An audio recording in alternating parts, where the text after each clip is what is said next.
Okay. सभी माता richer और अंदर वाले शेड से करेंगे। हमारे बीच में अतिथि लोग साथी हैं, कृपया करके अपना स्थान ग्रहण करेंगे और भाइयों से और माताओं से रिक्वेस्ट है ताकि पीछे ही बाहर वाले शेड बहुत सुंदर है।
हमारे सभी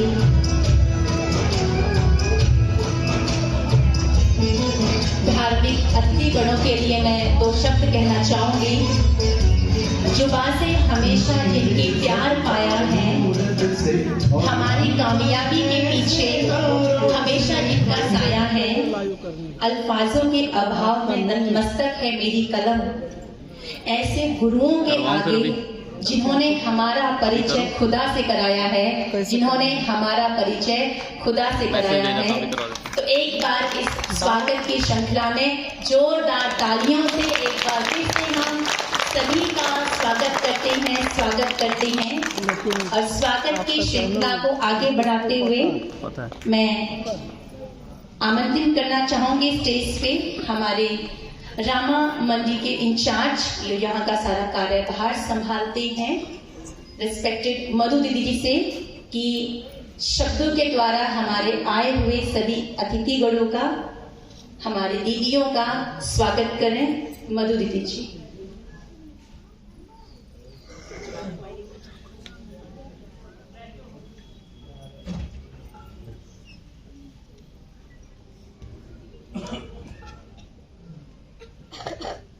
ओम शांति। आज की बहुत सुंदर मेला में जो दिन हमने एक्सपेक्ट भी नहीं किया था, लेकिन वो आज हमें मौका मिला, चांस मिला। तो सबसे पहले इस सभा में मैं निराकार परमपिता परमात्मा का दिल से स्वागत करती हूँ, जिनके कारण ही ये सारा कार्य शुरू हो चुका और दीदी जी का आगमन हुआ। ये परमपिता परमात्मा की ही प्रेरणा है। तो आज हमारे बीच में माउंट आबू के अरावली पर्वतों से हमारे दीदी जी, उषा दीदी जी, जिनको आप सब YouTube पे भी सुनते होंगे और पीस ऑफ माइंड चैनल पे भी सुना होगा। और दीदी जी का बहुत सी रामायण, गीता, महाकाव्यों के ऊपर आध्यात्मिक अर्थ करते हुए जन जन तक लोगों को पहुंचाया है, जो परमात्मा का परिचय है। तो मैं दीदी जी का रामा मंडी आने पर बहुत बहुत दिल से स्वागत करती हूँ। और ये चांस हमें दिया हमारे कैलाश दीदी जी ने, जिन्होंने ये कार्यक्रम सारा बनाया और हमारे बिठंडा जोन को ये सारा मौका मिला। और मैं कैलाश दीदी जी, जो कि हमेशा मुस्कुराते रहते हैं, हंसते रहते हैं, आपको मिलते भी रहते हैं, उनके ही छत्र छाया में सारा कार्य चल रहा है, उनके कारण ही कार्यक्रम सारा बना है। तो मैं दीदी जी का भी रामा मंडी आने पर बहुत बहुत दिल से स्वागत करती हूँ। और हमारे मुख्य अतिथि प्रवीण कुमार जी, आप इंडस्ट्रियलिस्ट भी हैं और अपने वार्ड के MC भी हैं। हमारे एक ही बुलावे पर आप झट से ब्रह्मा कुमारी में आ जाते हैं। आपका भी दिल से स्वागत है।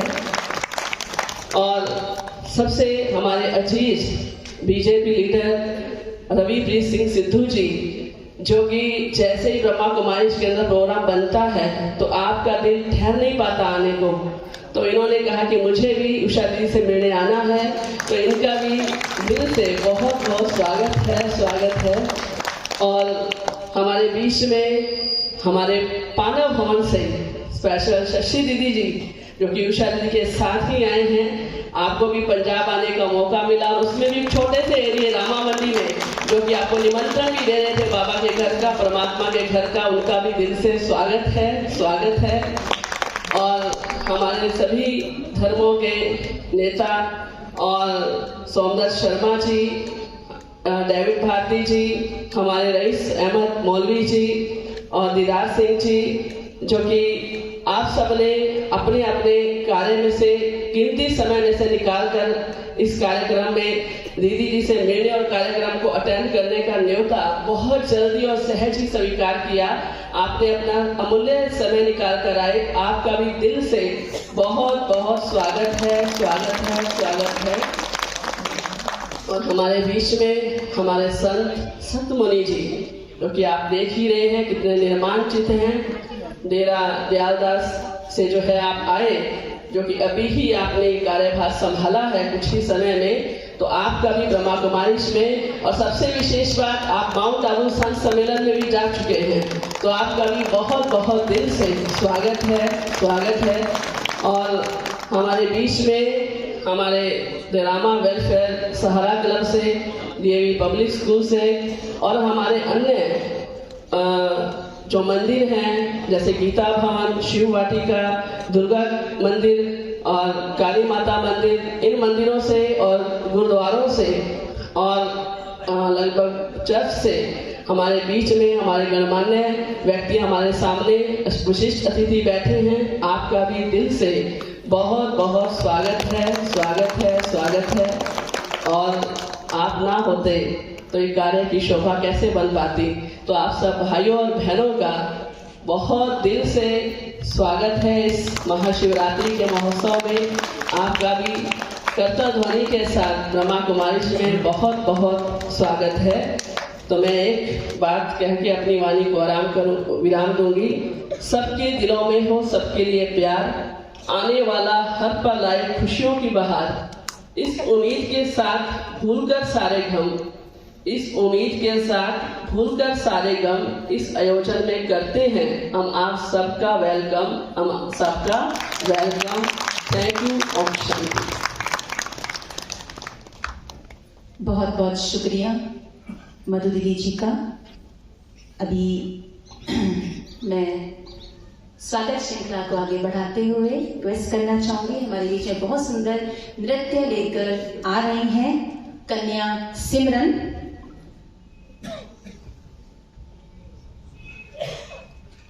जोरदार तालियों से हम इनका उमंग उत्साह बढ़ाएं। जिनके बोल हैं प्यारे प्यारे अतिथि हमारे।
बहुत सुंदर, बहुत ही प्यारा।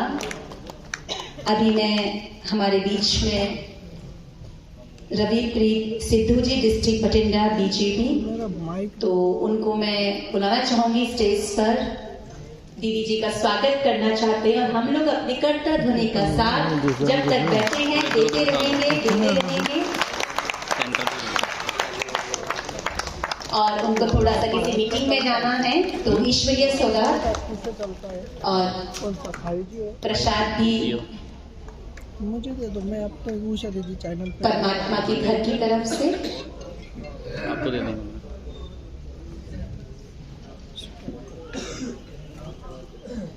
फोटो खींचो। वो खींच रहा फोटो वाला है वो हमारे। ठीक है।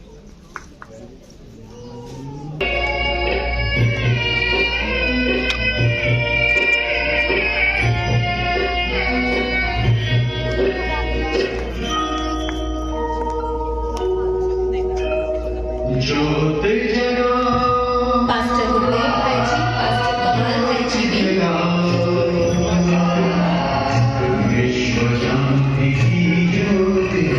पास्टर गुरदेव भाई जी, पास्टर कमल भाई जी को भी मैं स्टेज पर आमंत्रित करना चाहूंगी कैंडल लाइटिंग के लिए।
बहुत सुंदर, जोरदार तालियों से धन्यवाद करते हैं मलिष्का का। अभी हम जिस घड़ी का इंतजार कर रहे हैं, जिस वाणी को सुनने के लिए दिल बेताब है हमारा, आदरणीय उषा दीदी जी, मैं थोड़ा सा दीदी जी का परिचय देना चाहूंगी। लॉक कर रखा होगा ना। दीदी जी का जन्म साउथ अफ्रीका से है। चैनल को लॉक। आप 1971 में आपको परमात्मा का ज्ञान मिला और 1980 में आपने अपना जीवन ईश्वरीय सेवाओं में समर्पित कर दिया। आपकी लगन को देखते हुए आगे रख देवे अभी। 1985 में भारत एकता युवा मार्च बॉम्बे टू दिल्ली श्री कलश आपको सौंपा गया और अनेक गांव और शहरों में आध्यात्मिक उत्थान हेतु राज्यों का ज्ञान आपने दिया। अनेक युवाओं के व्यसनों के कुचक्रों से आपने उनको छुड़ाया। दीदी जी का देखे तो सेल्फ मैनेजमेंट लीडरशिप कोर्स, तनाव मुक्त शिविर आपने बहुत करवाए हैं बहुत सारी कंपनियों में, Godrej, Hindustan aeronautics limited, Amul, BSNL, Tata iron and steel, general electric Hong Kong, the Ryan company Thailand. वर्तमान समय आप शांति वन में प्रमुख वक्ता हैं। जितने भी वहां पर शिविर होते हैं स्ट्रेस के, तनाव के, सारे शिविर दीदी के बिना बिल्कुल अधूरे हैं।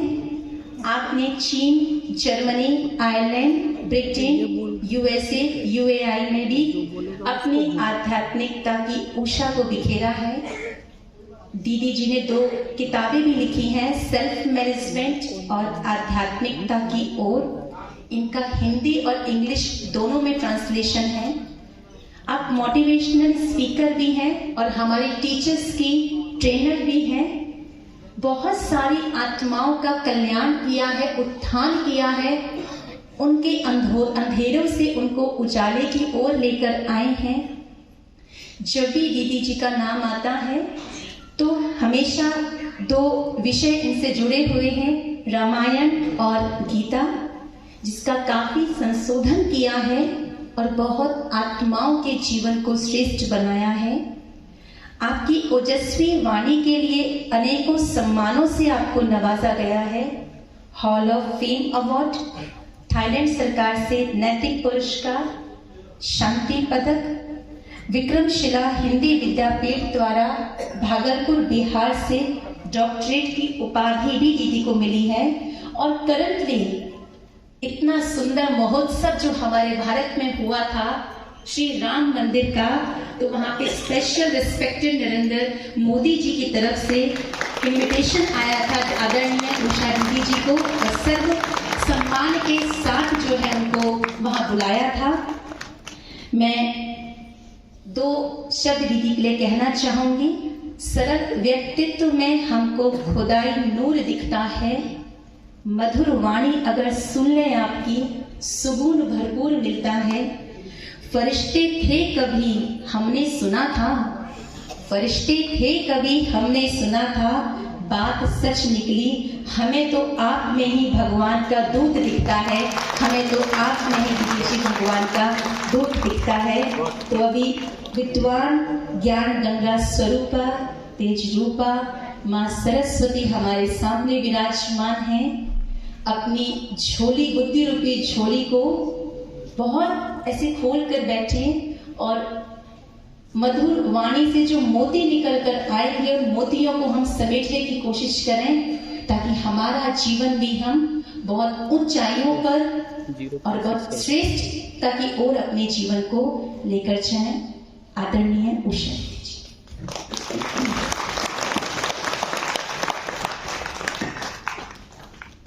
ओम शांति, ओम शांति, ओम शांति। विश्व कल्याणकारी सर्वशक्तिमान जगत नियंता परमपिता परमात्मा के सभी प्रिय संतान, सम्मानीय मंच पर उपस्थित हमारे सभी रामा मंदिर के महानुभाव, विशेष आमंत्रित हमारे विभिन्न धार्मिक स्थलों से पुण्यात्माएं, पूज्य आत्माएं तथा सभा में उपस्थित हमारे सभी रामा मंडी के सम्मानीय भाइयों, बहनों एवं बच्चों, आज हम सभी महाशिवरात्रि के उपलक्ष्य में यहाँ एकत्रित हुए हैं। महाशिवरात्रि जब कहते हैं तो शिव के लिए कहा जाता है कि शिव अजन्मा है, अव्यक्त है, अजोनी है, पुनर्जन्म रहित है, किसी मां के गर्भ से संसार में नहीं आते। और ऐसे परमात्मा की शिव जयंती दोनों एक दूसरे से विरोधाभास में महसूस होता है कि अजन्मा की जयंती कैसे हो सकती है। परंतु श्रीमद् भगवद गीता में जब 4थे अध्याय में भगवान ने कहा यदा यदा ही धर्मस्य, जब जब धर्म की अति ग्लानि होती है, मनुष्य के मन में परमात्मा के प्रति हृदय ग्लानि से भर जाता है, तब उस अजन्मा का दिव्य अलौकिक जन्म जो इन चरम चक्षु से देखा नहीं जाता है,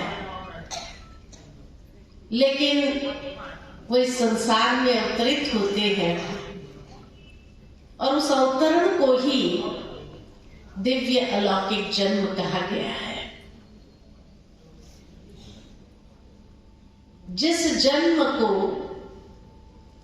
दिव्य जन्म, अलौकिक जन्म कहा, लेकिन वो जन्म ऐसे ही नहीं हुआ है, विशेष उद्देश्य को लेकर के हुआ है, और वो है अधर्म का नाश और सनातन धर्म की पुनः स्थापना के लिए। जहां एक मत, एक भाषा, एक राज्य, जहां एकता निवास करती,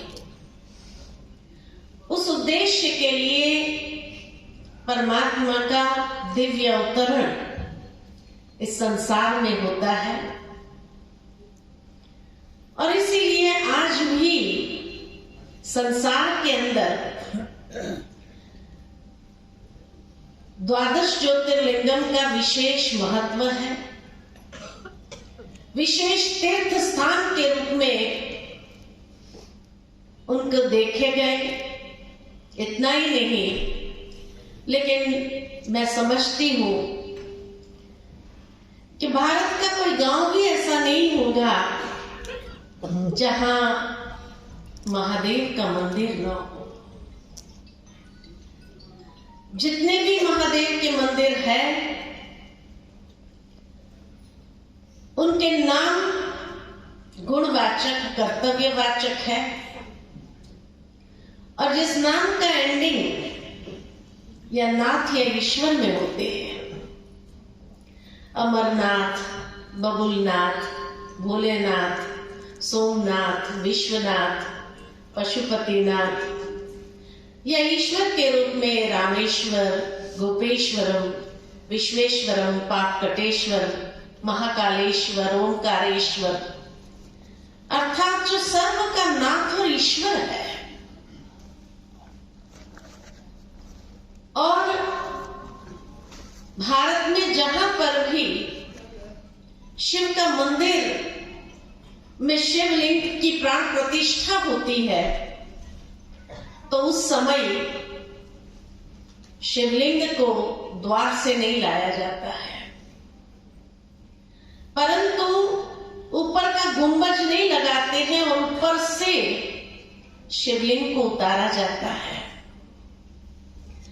भक्ति में भी एक बहुत सुंदर यादगार है कि बाकी सभी देवी देवताओं की मूर्तियों को द्वार से लाया जाएगा, लेकिन शिवलिंग को ऊपर से उतारा जाता है कि परमात्मा एक ही है जो अवतरित होते हैं। जिस अवतरण का गायन है भगवत गीता में कि हे अर्जुन, मैं अति साधारण रूप में आता हूं, जिस कारण मूढ़मती मनुष्य मुझे पहचान नहीं सकते हैं और मेरी शरण को ग्रहण नहीं करते। मूढ़मती मानव जो अपने अहंकार के नशे में है, वो मेरे इस दिव्य जन्म को समझ नहीं पाते हैं और मुझे साधारण समझ लेते हैं। मूर्ख मेरा उपहास करते हैं क्योंकि वो मुझे समझ नहीं सकते। ये भगवान वाच कहा गया है। कोटों में कोई, यानी इतनी कोटि आत्माएं हैं आज संसार में, उसमें कोई और कोई में भी कोई, तो कितना दिव्य और अलौकिक रीति से गुप्तेश्वर कहते हैं, गुप्त रीति से इस संसार में अवतरित होते हैं जो मनुष्य समझ नहीं पाते हैं। जिसको सभी देवी देवताओं ने भी अपने आराध्य के रूप में स्वीकार किया, इसीलिए उनको कहते देवों का भी देव महादेव। रामेश्वरम में श्री राम ने भी रावण से युद्ध करने से पूर्व उसकी आराधना की, पूजा की। तो महाभारत के युद्ध के पहले कुरुक्षेत्र में स्थानेश्वर मंदिर में स्वयं श्री कृष्ण ने भी जिसकी पूजा की, श्री कृष्ण के भी जो आराध्य रहे, पांडवों से भी पूजा कराई और उसके बाद महाभारत युद्ध आरंभ हुआ। तो जितनी भी देवियां हैं भारत में, 51 पीठ शक्तियों के माने जाते हैं, लेकिन ये देवियां कौन है? तो ये देवियां शिव शक्तियां हैं। शिव ने उत्पन्न की हुई शक्तियां, जिसको कहा असुर संहारिणी शिव शक्तियां। और इसलिए भारत में ये दो त्योहार ऐसे हैं, शिवरात्रि और नवरात्रि, जिनके साथ रात्रि शब्द जुड़ा हुआ है। अवश्य ये रात्रि शब्द कोई 24 घंटे की दिन और रात की बात नहीं है, लेकिन जब सारे संसार में अज्ञानता की अंधकार रात छा जाती है, ऐसे समय पर ही परमात्मा का दिव्य अवतरण होता है। और साल का ये पहला त्योहार होता है। वैसे भारत के अंदर मकर संक्रांति कहो, लोहड़ी कहो, बसंत पंचमी कहो, ये साल के आरंभ में आते हैं, लेकिन ये त्योहार ऋतुओं से कनेक्टेड है। एक जश्न है ऋतु परिवर्तन का, परंतु आध्यात्मिक दृष्टिकोण से प्रथम त्योहार साल का शिव जयंती मनाई जाती है, महाशिवरात्रि जिसको कहा गया। और ऐसे रात्रि के समय में ही परमात्मा उन शिव शक्तियों की भी उत्पत्ति करते हैं जिसे असुरों का संहार होता है। रात्रि का मतलब एक और भी है कि कौन सी रात्रि? अज्ञानता की रात्रि। मनुष्य जीवन में सबसे बड़ा अज्ञान कौन सा है? मनुष्य जीवन में सबसे बड़ा अज्ञान है अहंकार। Ego is the greatest ignorance in human life. और इस अहंकार के अज्ञान से ही सारी बुराइयां उत्पन्न होती है। जहां अहंकार है और वो अहंकार जहां पोषित नहीं होता है, वहां क्रोध भी आता है। जहां अहंकार है वहां संग्रह वृत्ति भी बढ़ जाती है और इसलिए व्यक्ति के अंदर लोभ लालच भी अति में आ जाता है। जहां अहंकार है वहां ईर्ष्या है, अनेक तृष्णाएं हैं, कामनाएं हैं, तो काम विकार भी आ जाता है। भावार्थ यही, जो सभी बुराइयों की जड़ है वो है अहंकार और यही महाज्ञान है। तो परमात्मा आकर के उस अज्ञान को दूर करते हैं। कैसे दूर करते हैं? तो कहा जाता है ज्ञान सूर्य प्रत्यय तो अज्ञान अंधेर विनाश। ज्ञान को प्रकाश कहा जाता है, ज्ञान को शक्ति कहा जाता है।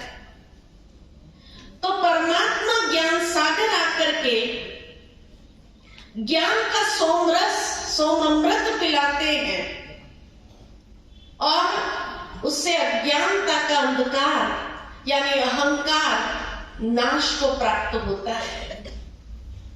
आज इसी अज्ञान के कारण ही आज सारे धर्म ज्ञानी के जो लक्षण बताए हैं शास्त्रों में, वो सारे लक्षण इस समय प्रत्यक्ष दिखाई देते हैं। अति धर्म भ्रष्ट, अति कर्म भ्रष्ट, अति अत्याचार, अति पापाचार, अति दुराचार, अति हर बात की जब अति हो जाती है तो ये अति निशानी है अंत की और अंत निशानी है नई आदि की। आदि सनातन धर्म की पुनर्स्थापना की ये आदि है। इसीलिए सारे विश्व के अंदर धीरे धीरे एक लहर जो बनती जा रही है, ये ऐसे नहीं बन रही है।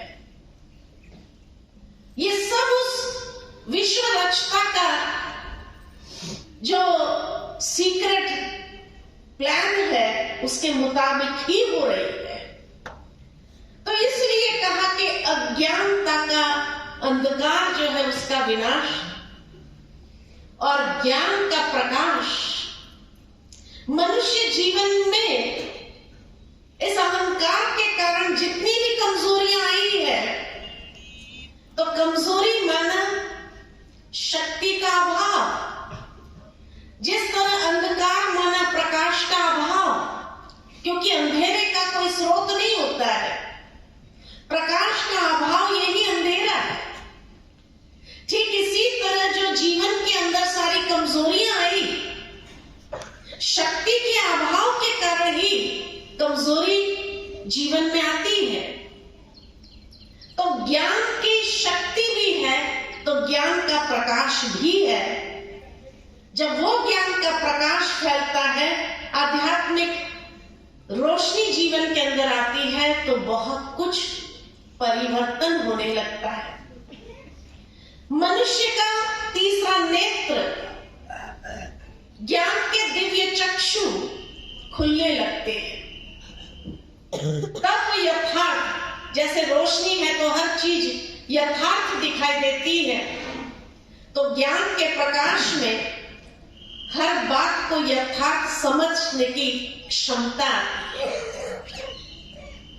तो इसलिए कहा गया कि परमात्मा शिव का जब अवतरण होता है तो सभी देवों ने भी उसको अपना आराध्य माना, उसकी पूजा की,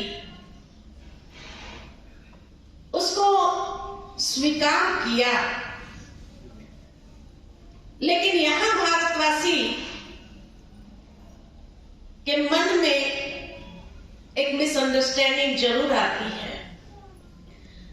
जो शिव और शंकर दोनों को एक ही समझ लेते हैं और इसलिए कह देते शिव शंकर भोलानाथ, जहां दोनों का नाम अलग है, शिव और शंकर, जहां दोनों की आकृति या स्वरूप अलग है। एक है निराकार ज्योतिर्लिंगम, जिसको कहा सदा शिव, सदा कल्याण करने वाले, और शंकर माना एक आकारी देव पुरुष। तो नाम अलग है, स्वरूप अलग है, ऑक्यूपेशन अलग है। शिव को कहा गया भोलेनाथ, सदा कल्याण करने वाले, और शंकर के लिए कहते जब तीसरा नेत्र खुलता है तो महाविनाश होता है।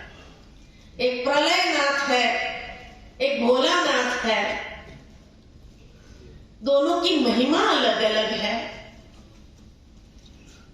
ब्रह्मा देवताय नमः, विष्णु देवताय नमः, शंकर देवताय नमः कहते हैं, और शिव परमात्माय नमः ये कहा जाता है। कोई भी गुरु जब मंत्र देते हैं ओम नमः शिवाय का, तो ओम नमः शिवाय कहेंगे, ओम नमः शंकराय कभी नहीं कहेंगे।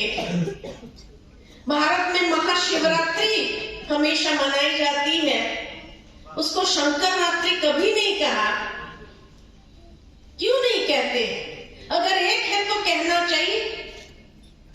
शंकर को गृहस्थ रूप में दिखाया, मां पार्वती है, 2 बच्चे हैं, गणेश जी और कार्तिकेय, और सारा परिवार मिलकर के शिव की पूजा कर रहे हैं। ऐसे भी कई चित्र भक्ति के अंदर देखे गए।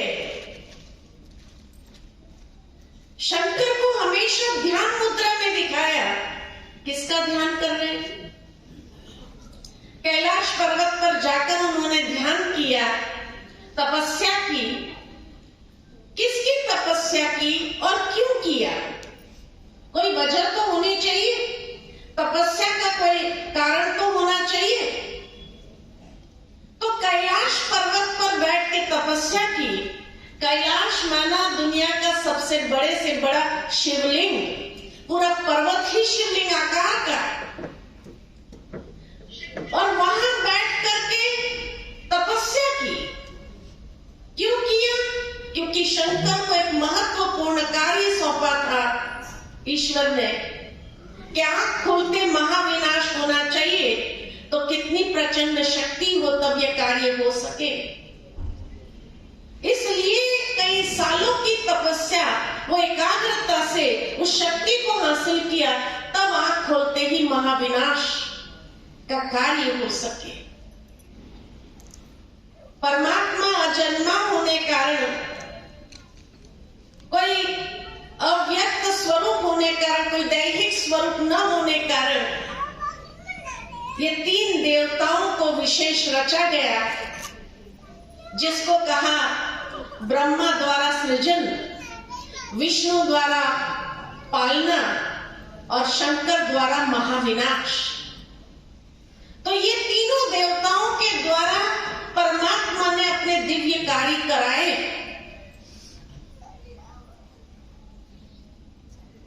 तो ये तो हुई भारत की बात।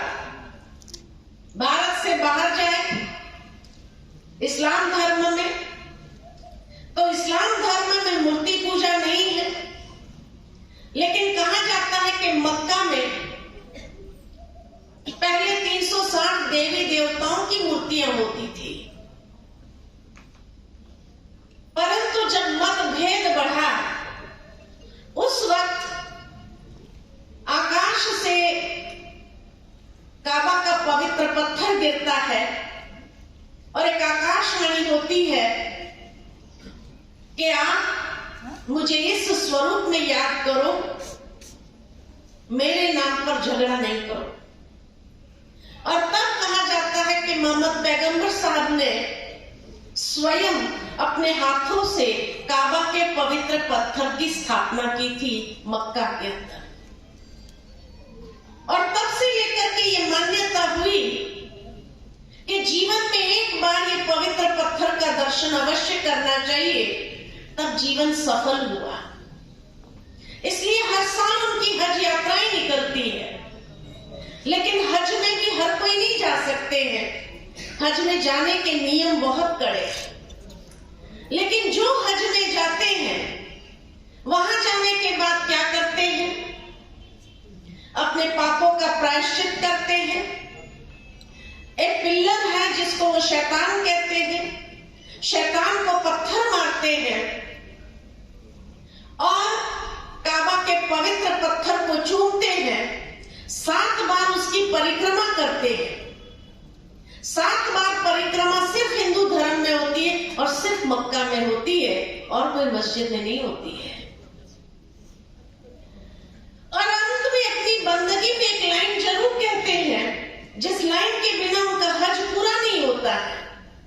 और वो लाइन है, हे परवरदिगार, ईश्वर को संबोधित करते हुए कहते हैं, हे परवरदिगार, नूरे लाही, मेरा हज कबूल हो, कबूल हो, कबूल हो। तब उनका हज कबूल होता है। परवरदिगार उस परमेश्वर को कहा। नूरे इलाही का मतलब है अल्लाह नूर है।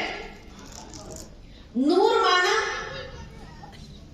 माना प्रकाश, तेज, और ज्योति माना प्रकाश, तेज, जिसको हमने ज्योतिर्लिंगम के रूप में पूजा, ज्योति कहा। उन्होंने नूर की छत्र छाया में आप समाये हुए हैं। तो इसलिए महाशिवरात्रि ये पावन पर्व है, जब परमात्मा इस संसार में अवतरित होते हैं, हर एक आत्मा को पतित से पावन करने के लिए और पावन करके उन्हें मुक्ति और जीवन मुक्ति प्रदान करने के लिए। लेकिन आज कई बार यह भी एक गलतफहमी बढ़ जाती है। एक तरफ तो हमने परमात्मा को पतित पावन कहा, दूसरी ओर समझते हैं कि गंगा पतित पावनी है। पहले तो हमें ये फाइनल करना होगा कि पतित पावनी कौन है, गंगा है या परमात्मा है। पतित पावन सीताराम ये हमेशा गाते रहे, तो पतित पावन सीताराम है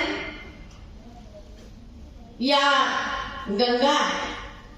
और अगर गंगा ही पतित पावनी है जिससे हमारे पाप धुल जाते हो, फिर तो सारे क्रिमिनलों को ले जाकर गंगा स्नान करा देना चाहिए। जेल बनाने की जरूरत ही नहीं है। इतनी सहज विधि हो अगर हमारे पास, तो जेल की दरकार है क्या? तो इस समय आवश्यकता है कि जो सत्य ज्ञान है, उस ज्ञान के प्रकाश में हर बात को यथार्थ समझ करके अपने जीवन को दिव्य बनाए, पावन बनाए और स्वयं को पात्र बनाए मुक्ति में जाने के लिए या जीवन मुक्ति की अवस्था में जाने के लिए। तो यही परमात्मा का दिव्य कार्य है, जो आज इस संसार में धर्म ज्ञानी के लक्षण को देखते हुए हम प्रैक्टिकली महसूस कर रहे हैं कि भगवान को आना चाहिए, नहीं आना चाहिए, आना चाहिए, नहीं आना चाहिए। जब एक परिवार, कुरु परिवार के लिए भगवान अवतरित हो सकते हैं और अधर्म का नाश, सतधर्म की स्थापना कर सकते हैं, तो आज तो घर घर में महाभारत है। तो भगवान को आना चाहिए, नहीं आना चाहिए? कयामत का समय आ रहा है, तो आना चाहिए, नहीं आना चाहिए? तो इसीलिए कहा कि ये वही समय है जो शास्त्रों में बताया गया है। हाँ, ये जरूर है कि थोड़ा वर्षों में अंतर कर दिया है।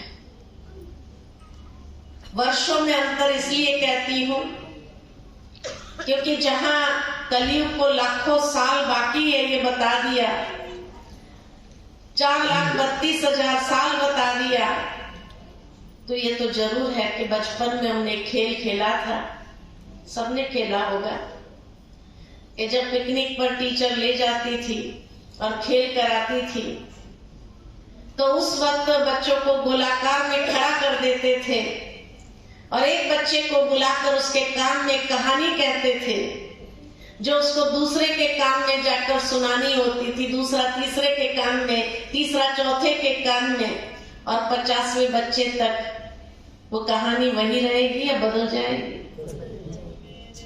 ठीक इसी तरह शास्त्र लिखे गए भी कितने साल हो गए, कितनी बार इंटरप्रिटेशन हुआ, और उस इंटरप्रिटेशन में जरूर कुछ आंकड़े में अंतर तो आया होगा, इतना तो विवेक स्वीकार करता है। नहीं तो जो गीता आज से 5,000 साल पूर्व भगवान ने सुनाई और महाभारत के अंतिम पर्व में ये बात कही गई, जब घर घर में महाभारत हो जाए तब समझना मैं पुनः इस संसार में अवतरित होगा। तो आज संसार के अंदर घर घर में क्या चल रहा है? महाभारत चलता है, नहीं चलता है? आज संसार के अंदर दुर्योधन ने जो उस समय कहा था धर्म क्या है मैं जानता हूं, अधर्म क्या है वो भी मैं जानता हूं, लेकिन धर्म के मार्ग पर मैं चल नहीं सकता हूं, अधर्म को मैं छोड़ नहीं सकता हूं। आज संसार में कौन ऐसा है जो नहीं जानता है धर्म क्या कहता है? कौन ऐसा है जो नहीं जानता है अधर्म किसको कहा जाता है? लेकिन कितने लोग धर्म के मार्ग पर चल पाते हैं? कितने लोग अधर्म को छोड़ सकते हैं? शक्ति नहीं है। तो वही तो समय है। हर इंसान जानता है धर्म क्या कहता है, अधर्म किसको कहा जाता है, लेकिन वही दुर्योधन वाली स्थिति कि धर्म के मार्ग पर चलने की मुझ में ताकत नहीं है और अधर्म को छोड़ नहीं पाता है। भाई वही समय है या नहीं है? दुर्योधन जो धन का दुरुपयोग करता है, स्थूल धन की बात नहीं है, बौद्धिक धन का दुरुपयोग, चारित्रिक धन का दुरुपयोग, कितने जो आंतरिक संसाधन है उस धन का दुरुपयोग आज इंसान कर रहा है। तो दुर्योधन देखने को मिलते नहीं मिलते हैं, और शकुनी भी देखने को मिलते हैं। महाभारत में तो एक ही शकुनी दिखा है, आज कितने शकुनी है? समाज में है शकुनी कि नहीं है? क्या कहेंगे? आज समाज में भी बहुत शकुनी है जो घर घर में आग लगा रहे हैं। इसलिए ऐसे शकुनी की संगत न हो जाए। अगर शकुनी की संगत हुई तो महाविनाश निश्चित है। तो सावधान, और उस अजन्मा परमात्मा का दिव्य जन्म बड़े धूमधाम से हम सेलिब्रेट करेंगे, मनाएंगे, क्योंकि जब उसका दिव्य जन्म होता है तो हम आत्माओं की भी जागृति होती है, और उस जागृति को ही दिव्य जन्म कहा जाता है। तो इसी जन्म में द्विज दिव्य जन्म होता है, तो हम सबके भी जन्म जयंती ही कहेंगे। तो ऐसे महाशिवरात्रि की, शिव जयंती की सबको बहुत बहुत मुबारक हो, बधाइयां हो, बधाइयां हो, बधाइयां हो। इन्हीं शब्दों के साथ वाणी को विराम देती हूँ। ओम शांति, ओम शांति। बहुत बहुत शुक्रिया दीदी जी का। इतनी ही ताली, इतना आनंद आया है आज हमें, इतनी सुंदर वाणी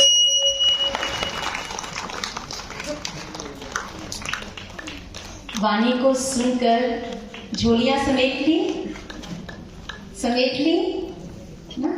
कितना प्यारा संदेश परमात्मा का, कैसे परमात्मा को जाना, पहचाना और कैसे उससे अपनी तार जो है वो जोड़नी है। आज तक किस अंधेरों में हम भटक रहे थे, उन अंधेरों से दीदी जी ने हमें निकाला। अभी मैं बुलाना चाहूंगी सांदी को, बहुत प्यारा नृत्य लेकर हमारे सामने आ रही हैं।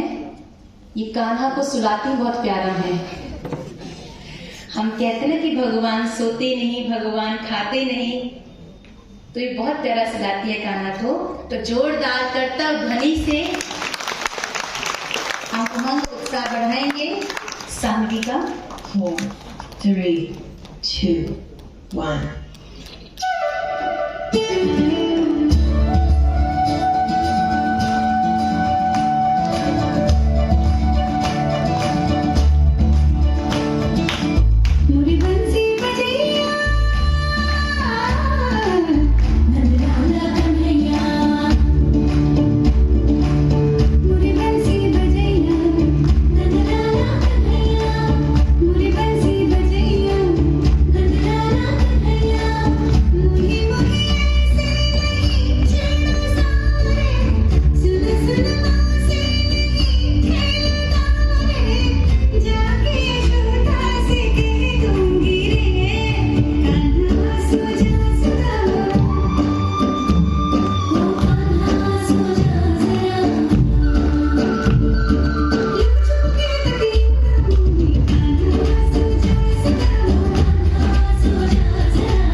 जोरदार तालियां सहमति के लिए। मैंने कहा ना बहुत प्यारा सुलाती हैं कान्हा को।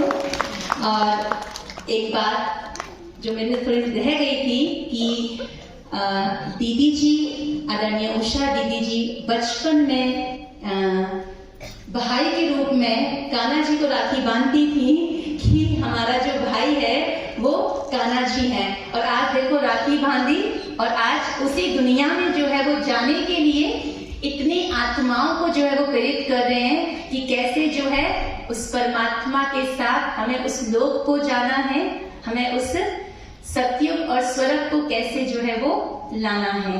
तो भी हमारे बीच में संस्थाएं बैठी हुई हैं जिनका प्यार, सम्मान, नमन, वंदन दीदी जी के लिए है, सम्मानित करना चाहते हैं। तो मैं स्टेज पर बुलाना चाहूंगी the Rama welfare Sahara club वालों को जो दीदी को सम्मानित करना चाहते हैं। कृपया स्टेज पर आए, थोड़ा जल्दी करेंगे।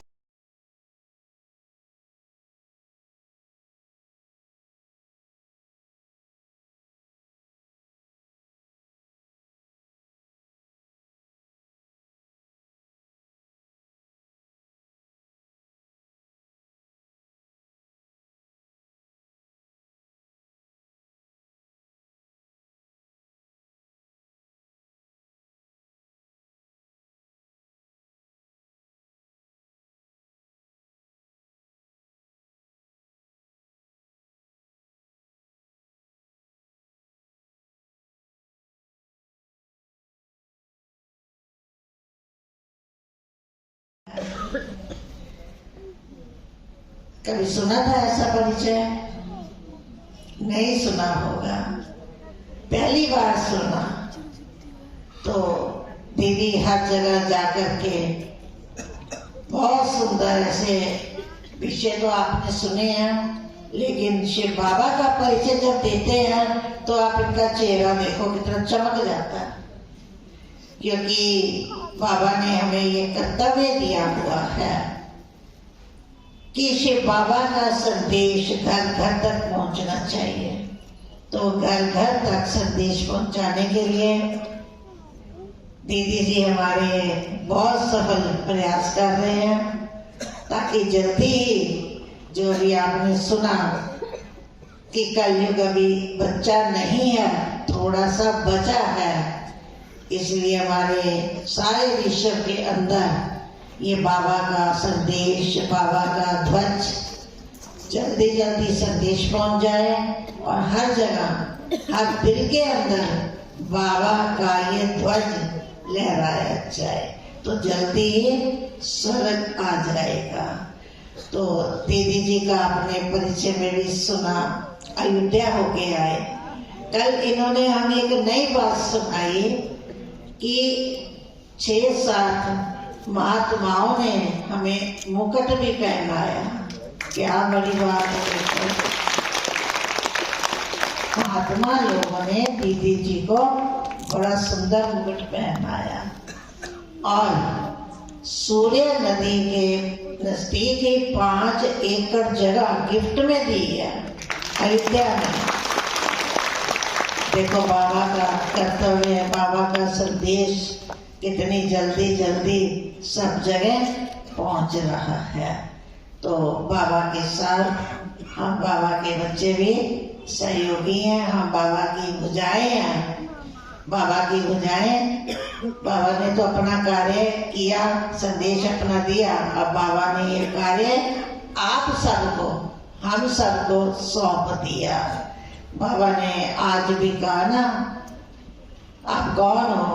मास्टर हो। घर घर में जाकर के हमें बाबा का संदेश सब तक पहुंचाना है, तभी क्या होगा, जल्दी जल्दी सबके मुख से ये आवाज निकलेगा, मेरा बाबा आ गया, मेरा बाबा आ गया, मेरा बाबा आ गया।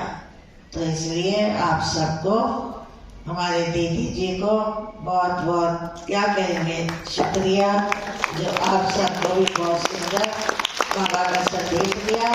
हमारे दीदी शशि दीदी जी जो माउंट आबू से आए हैं, एज 88 वर्ष की है, और देखो कितना जोर से आवाज से है, जब बोल रहे थे कैसी आवाज थी, बुलंद आवाज से बोल रहे थे, जैसे पूरा जोश अंदर भरा हुआ था।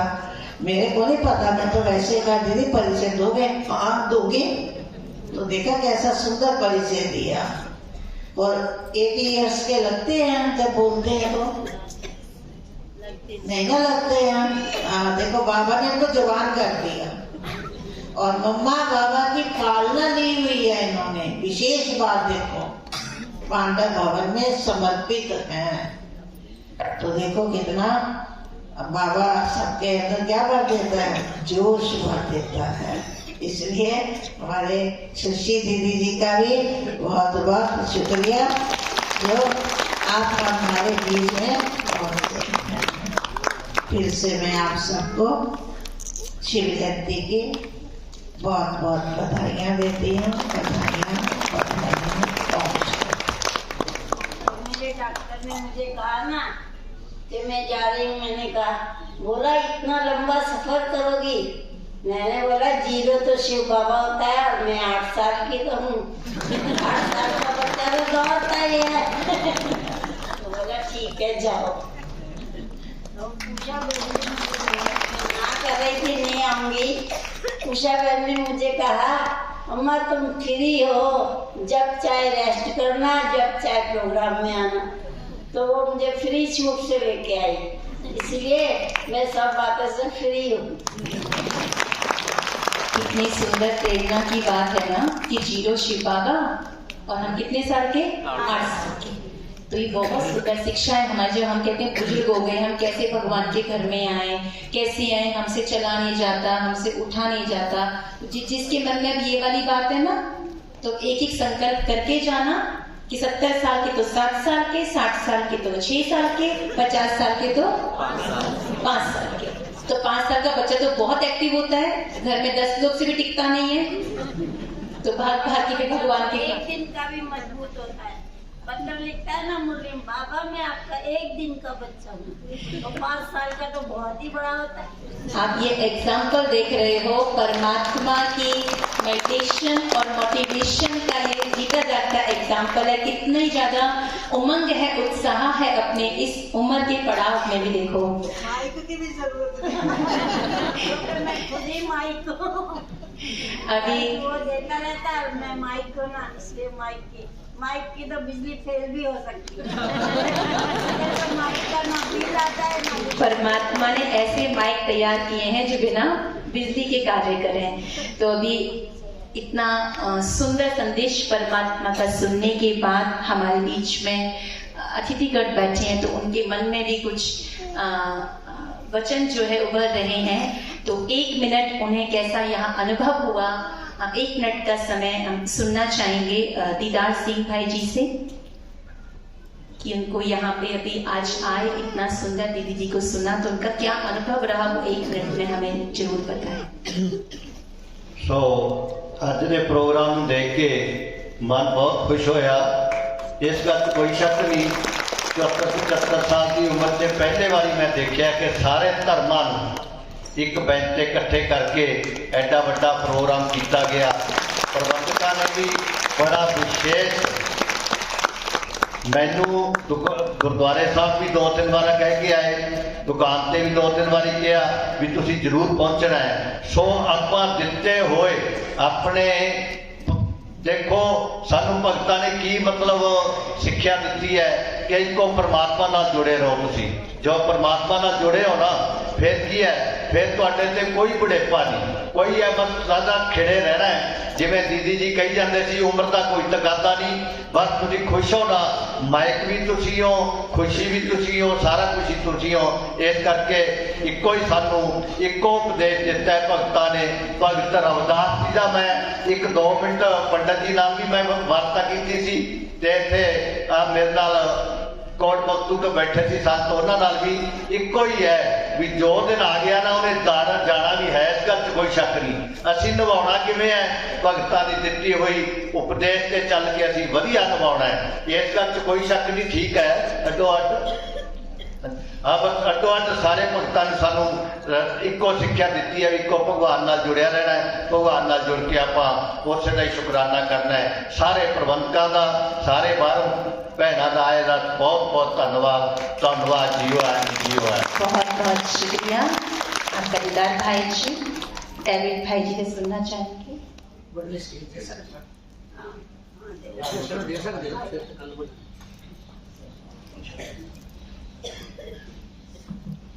परम पिता परमेश्वर की हाजरी विच आए हुए सारे प्रभु भक्तों को मेरे वालों प्रेज दी लाओ। परमेश्वर आप तो सबनों आशीष से बरकत है। सिस्टर ने 3 चीज़ों पर जरा जोर दिता है, उन्होंने कितने लंबा समा मिला फिर दसांगा। पर एक गल जी मेरे मन च टुंब रही है, मैनू वो की है, तू करी तैयारी नहीं लाड़ी है, तेनू लैन लाड़े ने आना। सिस्टर शशि ने, दीदी जी ने लाड़ी के उत्ते जोर दिता है। ते सचमुच मैनू नहीं पता तुहाडे चों किन्नियां दी मंगनी हो गई या नहीं हो गई, मेरी तो मंगनी हो चुकी है। तो इसे करके मैं कहना है, तू करी तैयारी नहीं लाड़िए, तेनू लैन लाड़े ने आना। कितना दिन भागा वाला होगा जिस दिन मेरा लाड़ा मैनू लैन आवेगा अते मैं उहदे नाल चली जावांगी, वो दिन भागा वाला होगा। पर इत्थे तुहानूं मैं एक गल दस देनी चाहुंदा हां कि वो दिन भागा वाला नहीं, वो डराउणा भी होगा। दीदी जी एक गल बोल रहे सन कि वो समा काल का जिहड़ा आ चुकिया, वो दिन डराउणा होगा। डुल डुल मोती पैंदे ने जब टुरदे ने किसी हार दे विचों, ਕਿੱਡਾ ਮਿੱਠਾ ਦਰਦ ਵਿਛੋੜੇ ਦਾ ਜਦ ਲਾੜੀ ਵਿਛੜੇ ਪਰਿਵਾਰ ਦੇ ਵਿੱਚੋਂ। ਓਏ ਸਾਰੇ ਨੇ ਲਾੜੀ ਨਹੀਂ ਮਰ ਕੇ ਜਾਣਾ, ਇੱਕ ਪਰਿਵਾਰ ਚੋਂ ਕਿਸੇ ਚੋਂ ਇੱਕ ਲਾੜੀ ਹੋਊਗੀ, ਕਿਸੇ ਚ ਦੋ ਹੋਣਗੇ, ਬਾਕੀ ਸਾਰੇ ਇਸ ਧਰਤੀ ਤੇ 7 ਸਾਲ ਦੇ ਲਈ ਖੁੱਲੀ ਜੇਲ੍ਹ ਵਿੱਚ ਕਨਵਰਟ ਹੋ ਜਾਣਗੇ। ਅੱਜ ਪਿਆਰਿਓ ਮੈਂ ਤੁਹਾਨੂੰ ਦੱਸ ਦੇਣਾ ਚਾਹੁੰਦਾ ਹਾਂ ਕਿ ਇਹ ਦਿਨ ਇਹ ਪ੍ਰਚਾਰ ਐਵੇਂ ਨਹੀਂ ਕੀਤੇ ਜਾ ਰਹੇ ਕਿ ਡੁੱਲ ਡੁੱਲ ਮੋਤੀ ਪੈਂਦੇ ਨੇ ਜਦ ਟੁੱਟਦੇ ਨੇ ਕਿਸੇ ਹਾਰ ਦੇ ਵਿੱਚੋਂ। ਕਿੱਡਾ ਮਿੱਠਾ ਦਰਦ ਵਿਛੋੜੇ ਦਾ ਜਦ ਲਾੜੀ ਵਿਛੜੇਗੀ ਪਰਿਵਾਰ ਦੇ ਵਿੱਚੋਂ। ਉਹ ਦਿਨ ਬੜਾ ਖਤਰਨਾਕ ਹੋਵੇਗਾ।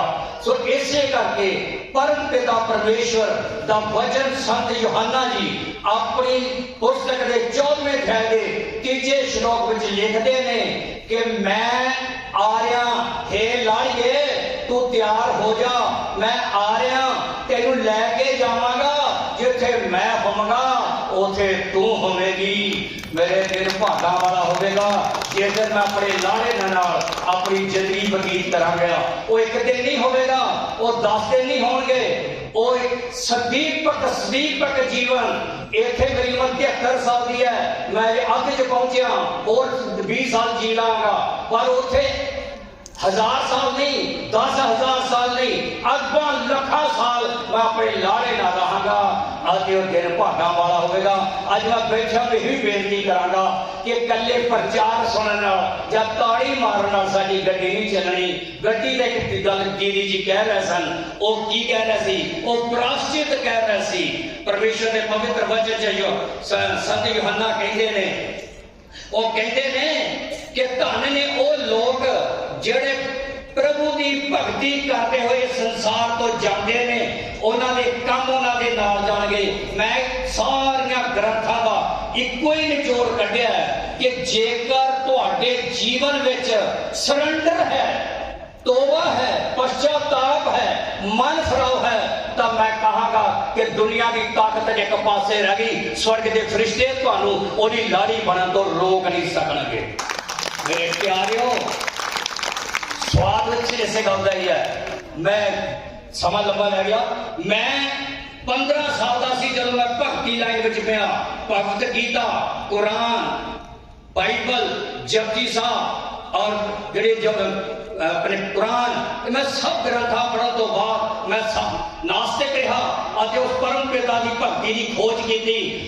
अज मैं विश्वास करता कि मैं सचमुच उस अपने लाड़े नूं दिन रात ढूंढता रहिंदा।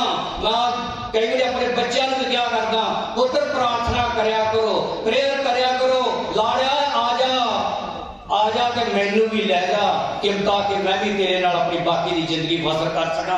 सो मैं सारियां नूं ये गल कहंदे होया हाथ जोड़ के बेनती करदा कि इक्को ही शब्द ते जोर दे लो जे दिता जा सकता है, वो है तौबा, पश्चाताप। मन फरा लो, पर कल्ले प्रचारा ना गड्डी नहीं चलनी। खुदा का मुबारक करे, आमीन। बहुत बहुत शुक्रिया दीपक जी का। मैं रिक्वेस्ट करूंगी 2 शब्द कैलाश पंडित जी।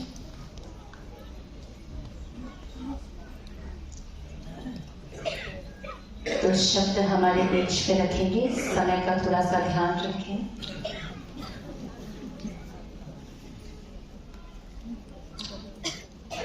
परम आदरणीय मंचस्थ दीदी जी, सभी मुख्य अतिथि जी और जो साधक गण या मंडी निवासी आए हुए हैं, सभी का बहुत बहुत धन्यवाद। बड़ा ही अच्छा कार्यक्रम। शिव जो है, शिव सनातन है, आदि हैं, अनंत हैं। शिव के बारे में इन्होंने बड़ी अच्छी तरह से आदरणीय दीदी जी ने बड़ी अच्छी प्रेरणा दी कि शिव क्या है। पर फिर भी उस अजन्मा का जन्मदिन मनाने के लिए इन्होंने कहा कि उस परमात्मा का जो जन्मदिन है, क्योंकि भगवान अवतार लेते हैं, भगवान प्रकट होते हैं, और जो यही शंकर शिव जी के बारे में है, शिव भी क्या है, स्वयंभू है, जो अपने आप अवतरित होते हैं। स्वयंभू इसीलिए कहते हैं कि जिसका ना कोई माता है ना कोई पिता है, जो अपने आप पैदा हो उसको स्वयंभू। तो बड़ा अच्छा वो है। तो हर एक को भगवान शिव की आराधना करनी चाहिए। करने का भाव अलग अलग हो सकता है, लेकिन क्या है, शिव ही कल्याणप्रद है। हम भी शिवरात्रि मनाते हैं, नवरात्रियों के बारे में कहा, नवरात्रि भी मनाते हैं। और सनातन धर्म में शिवरात्रि का एक विशेष महत्व है, क्योंकि ये जो रात्रि है, ये जो शिवरात्रि हमको शक्ति से मिलाती है। अभी कह रहे थे ना कि विवाह लाड़ी के बारे में, मुझे थोड़ा पंजाबी नहीं आती, मैं तो हिंदी माध्यम का छात्र हूँ, ठीक है ना। तो क्या है, शिव और शक्ति जब दोनों इकट्ठे हो जाएंगे, फिर ही व्यक्ति की ऊर्जा का संचार सही होगा, फिर ही जीवन सही चलेगा। ना शिव के बिना, शक्ति के बिना शिव कुछ है, और ना शक्ति शिव के बिना है। इसलिए शिव के साथ माँ शक्ति भी हमारे यदि अंदर हो तो हमारा जीवन उज्जवल बन जाए। बड़ी अच्छी प्रेरणा मिली, शिव के बारे में बड़ा अच्छा इन्होंने बताया। तो शिव ही कल्याणकारी है। शिव ही क्या है, हम रोज शिव जी की आरती बोलते हैं अपने मंदिर में, कहते हैं ब्रह्मा विष्णु सदाशिव जानत अविवेका। जो अविवेकी लोग हैं ना, वो ब्रह्मा और विष्णु और सदाशिव को अलग अलग जानते हैं। ये ब्रह्मा अलग है, विष्णु अलग है, सदाशिव अलग है। नहीं, कह रहे हैं प्रणव अक्षर के मध्य यह तीनों एका। ओम में ये तीनों एक। इसलिए हम सभी को भगवान शिव का अच्छी तरह से ध्यान, पूजन, जप, और अपने मन के अंदर जो गिलानी है, राग है, द्वेष है, उसको बाहर निकाल करके भगवान की आराधना करें। बस मैं इन्हीं शब्दों के साथ गुड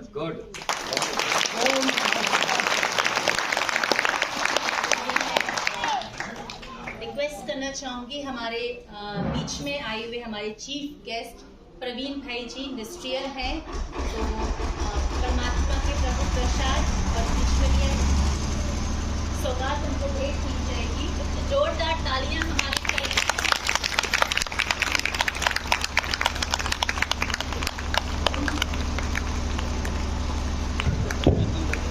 जोरदार तालियां हमारे प्रवीण भाई जी के लिए, और बहुत बहुत शुक्रिया अपना इतना समय जो दिया।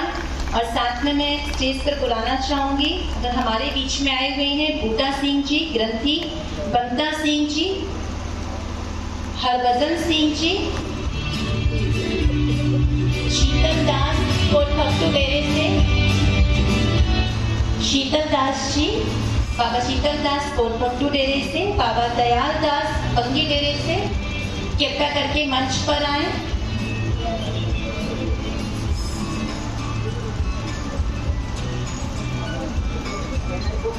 अभी मैं जो भी हमारे अतिथिगण मान्यगण आए हुए हैं, केक कटिंग की रस्म के लिए कृपया मंच पर आए। केक कटिंग 5 मिनट का प्रोग्राम हमारा रह गया है अभी। आप सभी अतिथिगणों से नम्र निवेदन है, कृपया करके अपना 10 मिनट का समय हमें और दें। सभी अतिथिगण स्टेज पर आ जाएं, जो भी आप इनवाइट किया सभी स्टेज पर आ जाएं केक कटिंग की रस्म के लिए।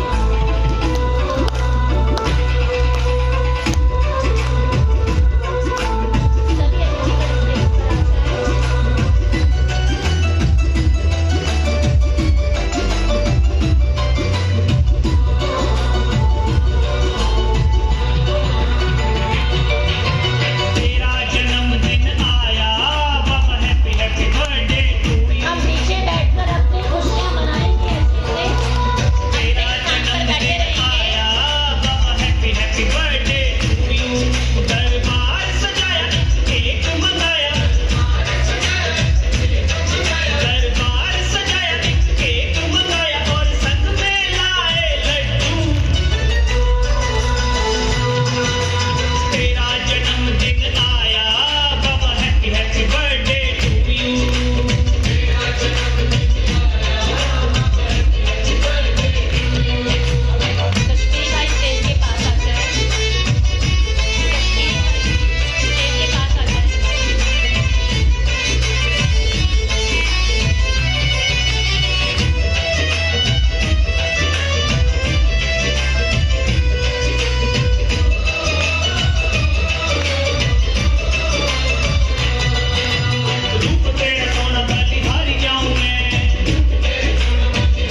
हस्तियों को वापस स्टेज पर लाएं।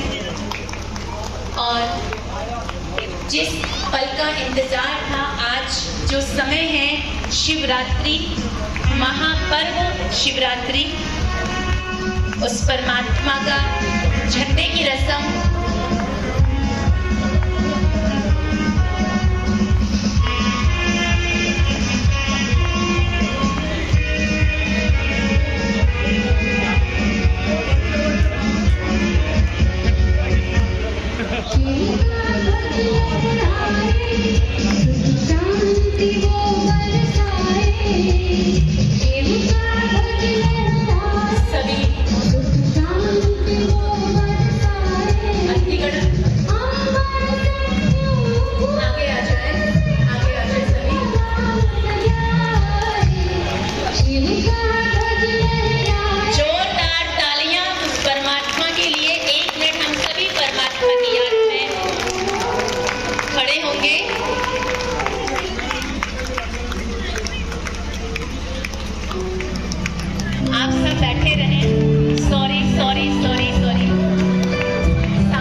ज्योति बिंदु निराकार परमात्मा शिव का ये झंडा फहराया है। और जिस तरह भारत का तिरंगा फहराते हैं तो हर एक के मन में गर्व महसूस होता है भारतवासी होने का।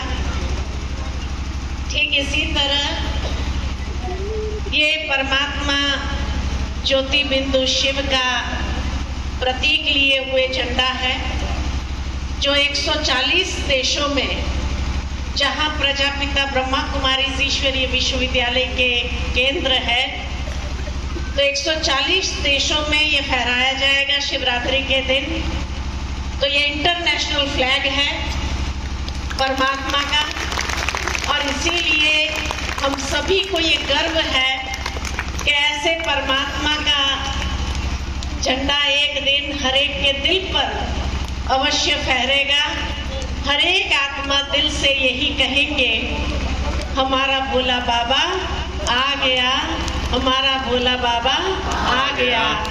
जिस तरह श्री राम के प्राण प्रतिष्ठा के समय हर एक ने दिल से ये कहा, हमारा राम आ गया, हमारा राम आ गया, ऐसे आने वाले समय में ये भी कहा जाएगा, हमारे भोले बाबा आ गए, हमारे भोले बाबा आ गए, हमारे भोले बाबा आ गए। ओम शांति।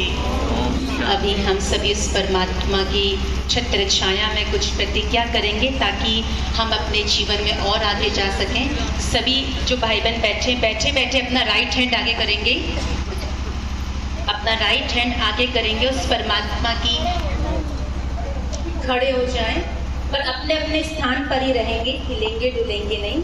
थोड़ा सा डिसिप्लिन का ध्यान रखेंगे। अपने अपने स्थान पर राइट हैंड आगे करेंगे और मेरे साथ बोलेंगे, हम सदा खुश रहेंगे, हम सदा खुश रहेंगे, तथा कड़वेपन को विदाई दे, तथा कड़वेपन को विदाई दे, सबको दिल खुश मिठाई खिलाएंगे, सबको दिल खुश मिठाई खिलाएंगे, सबको सुख देंगे, सबको सुख देंगे, सुख लेंगे, सुख लेंगे, निश्चय बुद्धिवन, निश्चय बुद्धिवन, सदा विजय अनुभव करेंगे, सदा विजय अनुभव करेंगे, कभी किसी बीती का, कभी किसी बीती का व्यर्थ चिंतन नहीं करेंगे, व्यर्थ चिंतन नहीं करेंगे, कभी किसी की कमी कमजोरी को नहीं देखेंगे, कभी किसी की कमी कमजोरी को नहीं देखेंगे, ना सुनेंगे, ना सुनेंगे, ना बोलेंगे, ना बोलेंगे, किसी की अशुभ बात को, किसी की अशुभ बात को अपने पास शुभ करके उठाएंगे, अपने पास शुभ करके उठाएंगे, अशुभ देखते हुए, अशुभ देखते हुए शुभ दृष्टि से देखेंगे, शुभ दृष्टि से देखेंगे, नेगेटिव को पॉजिटिव में बदलेंगे, नेगेटिव को पॉजिटिव में बदलेंगे, कारण को निवारण में परिवर्तन कर, कारण को निवारण में परिवर्तन कर, दुआओं के पात्र बनेंगे, दुआओं के पात्र बनेंगे, अपनी श्रेष्ठ भावना, अपनी श्रेष्ठ भावना, शुभ कामना, शुभ कामना, संकल्प से अपने दिल की मुस्कुराहट से, अपने दिल की मुस्कुराहट से हरेक को स्नेह के बोल की सौगात देंगे, आज्ञाकारी बन परमात्मा की मत पर चल दुआएं प्राप्त करेंगे। ओम शांति। अभी सब अपना स्थान ग्रहण कर लें। बहुत बहुत शुक्रिया। अभी दीदी जी हमारे बीच से प्रस्थान लेंगे, लेकिन सभी अपने स्थान पर बैठ जाएं और बिठा क्यों रहे हैं ताकि आराम से उनको निहार सके दीदी जी को। और इसके बाद फिर प्रसाद वितरण होगा। सभी अपने स्थान पर बैठ जाएं।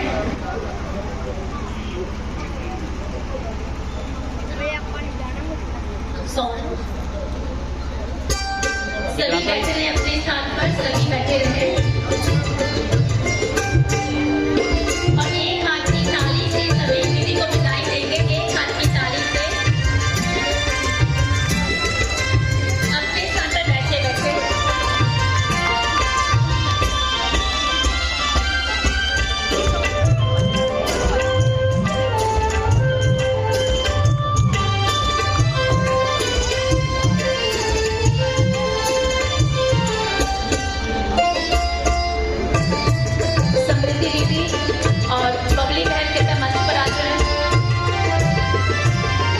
हमारा शिव है लखदातार,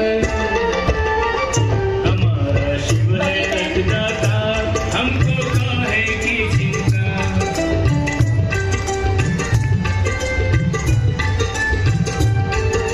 काहे की चिंता लाइन का बीच में से कोई भी नहीं आएगा, प्लीज सेंटर से कोई नहीं आएगा, प्रसाद नहीं मिलेगा, सब पीछे जाएंगे। सेवाधारी आगे आए, सभी सेवाधारी आगे आए।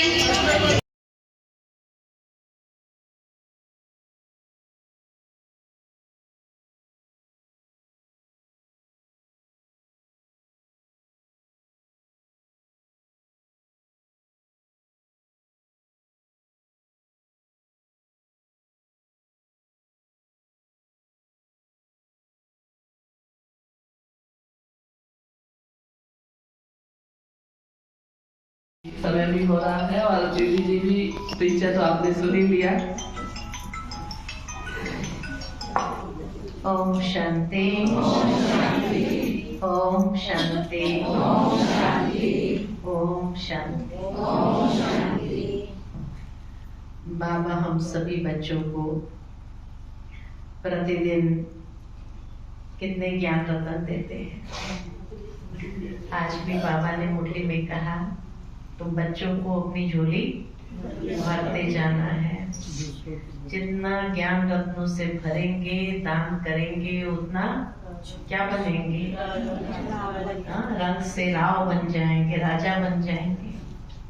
तो हम बच्चों को नित्य अपनी झोली सदा भरपूर रखना है, ताकि जो भी जहाँ भी मिले उसको हम खुले दिल से बांट सके। तो हम तो है ही सभी कौन? भाग्यशाली आत्माएं।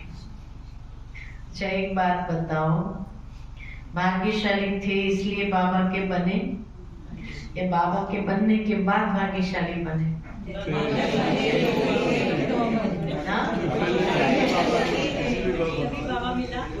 भाग्यशाली थे इसलिए बाबा मिला, और बाबा के बनने के बाद भाग्यशाली नहीं बने। अच्छा कितने भाग्यशाली हैं? देखो कोई होते हैं जो सौभाग्यशाली बनते हैं, कोई 1000 गुना भाग्यशाली बनते हैं, कोई लाख गुना भाग्यशाली बनते हैं, और कोई पद्मा पदम भाग्यवान बनते हैं। तो रामा मंदिर वाले कहाँ हैं? सब जो कहते हैं पद्मा पदम है, हाथ खड़ा करो। पद्मा पदम पक्का? अच्छा अब क्वालिफिकेशन तो सुनो।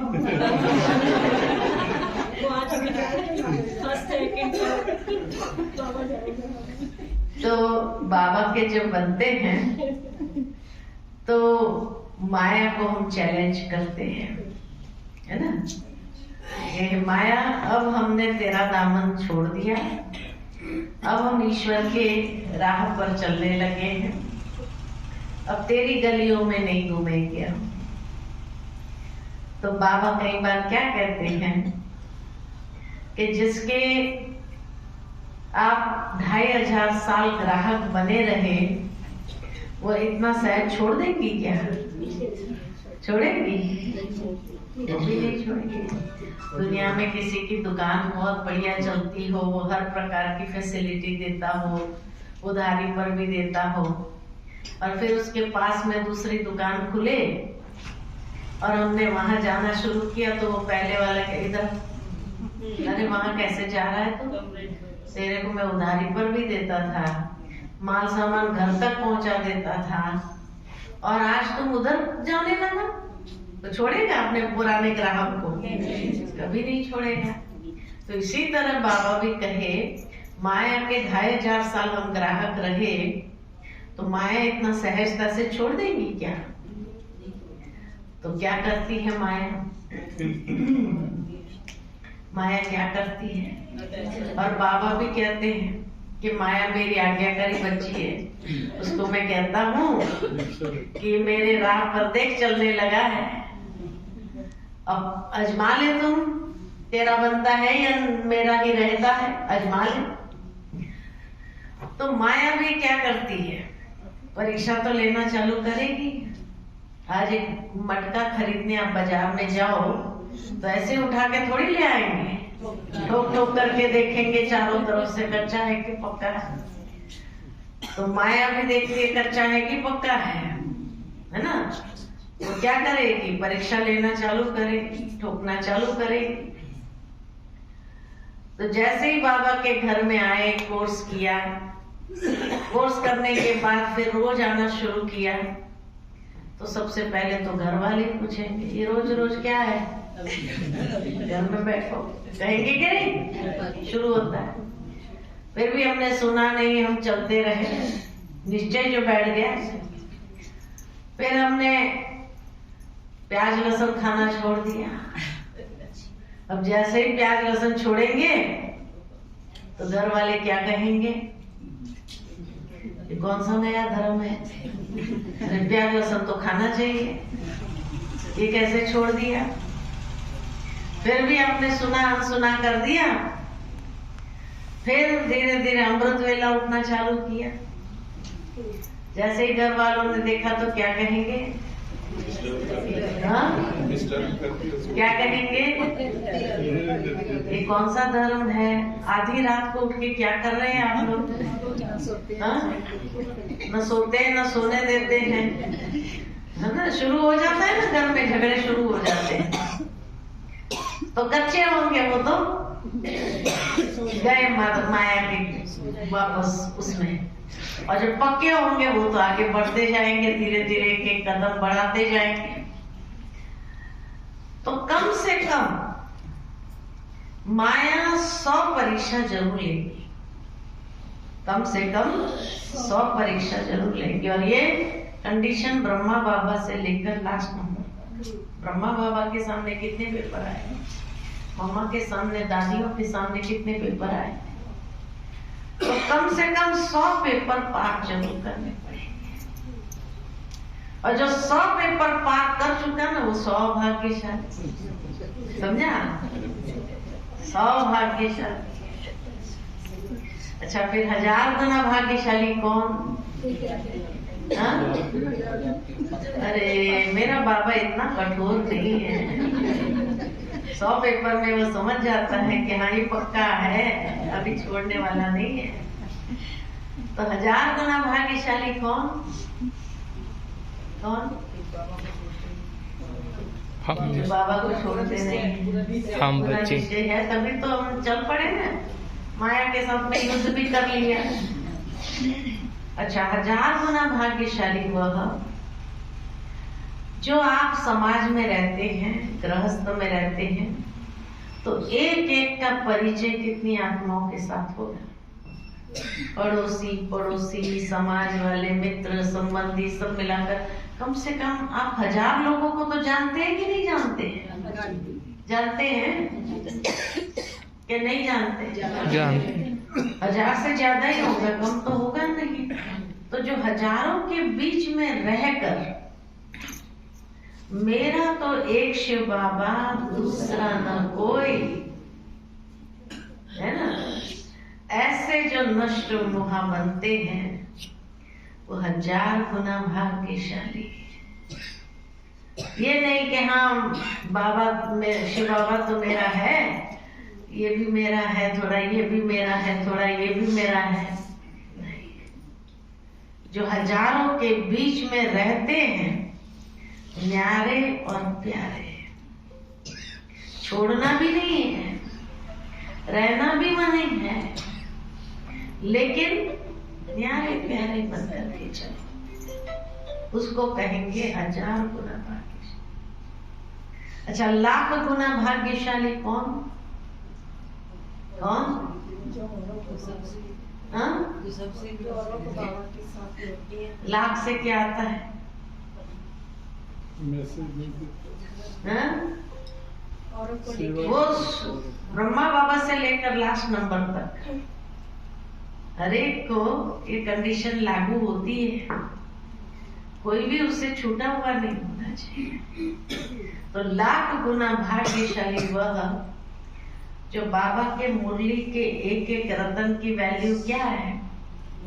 लाखों में है, लाखों में। और सुबह सुबह जो लाखों का माल अपनी झोली में भर लेते हैं, है ना, जो बाबा कहते हैं ना वखर भर लेते हैं, और फिर सारा दिन दान करते रहते हैं, लाखों का दान करते हैं। ऐसे अमूल्य रत्न कहाँ मिलेंगे नहीं, जो रत्नों से खेलने वाले हो।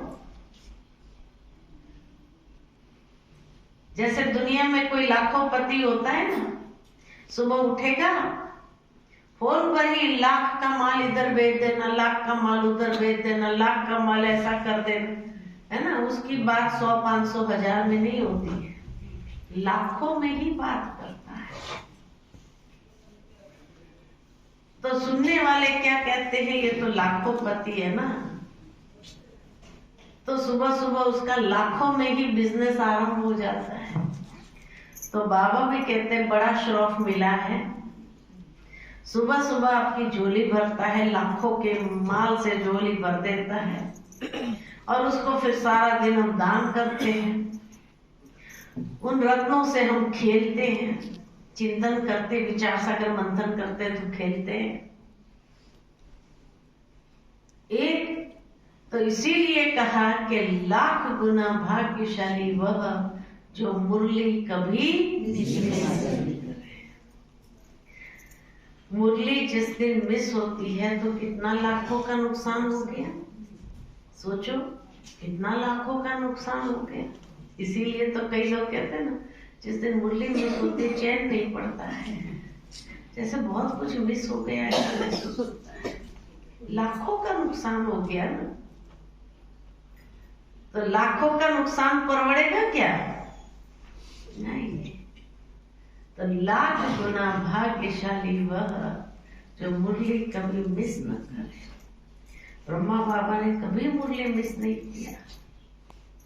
लास्ट दिन तक भी, शरीर छोड़ने से पहले भी, सुबह नहीं हुई तो शाम को मुरली जरूर सुनी। तो बाबा कहे आप रोज मुरली जरूर सुननी है, पढ़नी है, मुरली कभी मिस नहीं करना है। और फिर पद्मा पदम भाग्यवान कौन? कौन? जो बाबा के हर कदम श्रीमत रूपी कदम पर कदम रख करके चलने वाले हो। अमृत वेले से लेकर रात्रि तक एक भी कदम श्रीमत के बिना न हो। श्रीमत के कदम पर कदम रख के चलने वाले उसको कहेंगे पद्मा पदम भाग्यवान। जो हर कदम में पद्मों की कमाई करता। अब बताओ रामा मंडी वाले कहाँ हैं?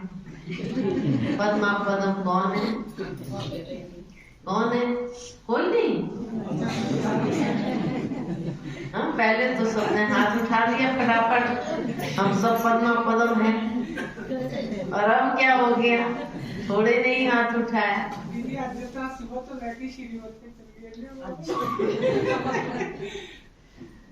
तो इसीलिए अपने आप को पद्मा पदम बनाना है। कुछ भी हो जाए, सौभाग्यशाली यानी माया जीत, 1000 गुना भाग्यशाली माना न्यारा प्यारा कमल फूल समान रहने वाले, 1,00,000 गुना भाग्यशाली माना समृद्ध आत्मा, और पद्मा पदम भाग्यवान माना शक्तिशाली आत्मा। ठीक है? ठीक है? अच्छा, ओम शांति।